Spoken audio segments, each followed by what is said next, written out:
ओम साईराम। 3-4 दिवसापासून कंटिन्यू पाऊस चालू होता आणि कंटिन्यू पावसामुळे काय झालं आहे ना, आपल्या सगळ्या झाडांच्या कुंड्यांमध्ये ना पाणी साचलं आहे.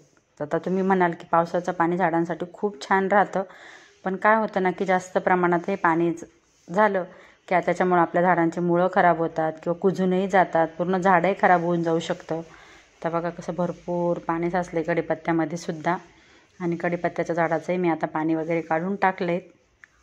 आता पावसामुळं काय होतं आहे ना की कंटिन्यू पाऊस, ऊन नाही, त्याच्यामुळं सगळे झाडं असे पानं पिवळे पिवळे होऊन चालले आहेत.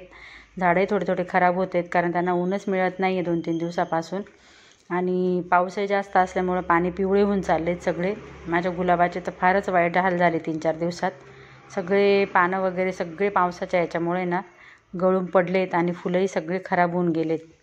गुलाब तर इतकं सुंदर झालं होतं, पण सगळी नुकसान झाली त्याची. पण माझ्या चांदणीवर तर पावसाचा काहीच फरक पडला नाही. त्याच्यानंतर गवतीच्या त्याच्यावरही काही फरक पडला नाही. हां, पण 3-4 दिवसात वर आल्या नाही, पण टमाटो मिळाले मला 3-4 छान मस्तपैकी टमाटो पिकलेले होते. त्याच्यानंतर तुम्हाला सांगते, माझ्या शेवंतीला तर इतक्या कळ्या बहरल्या आहे का त्या कळ्यांकडे नुसतं बघत राहावं. आणि झाडांकडेही, झाडं इतके सुंदर आणि छान झालेत.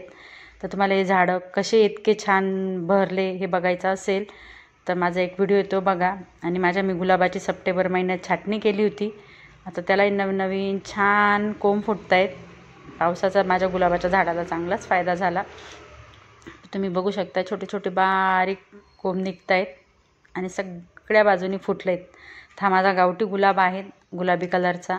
त्याच्यानंतर हा गंधराज आहे. गंधराजचे पण फुलं पावसामुळं टोटल गळून पडलेत, पण गंधराजलाही पावसामुळं काहीच फरक पडला नाही, तेही छान टवटवीत दिसतं आहे. त्याच्यानंतर इकडे बघा पिवळ्या कलरची शेवंती आहेत. त्याच्यानंतर माझं जास्वंदीचं झाड, त्यालाही भरपूर फुलं येतात, पण 3-4 दिवसात त्याचे फुलं तोडायला वेळ मिळाला नाही म्हणून झाडावरच सुकून गेलेत.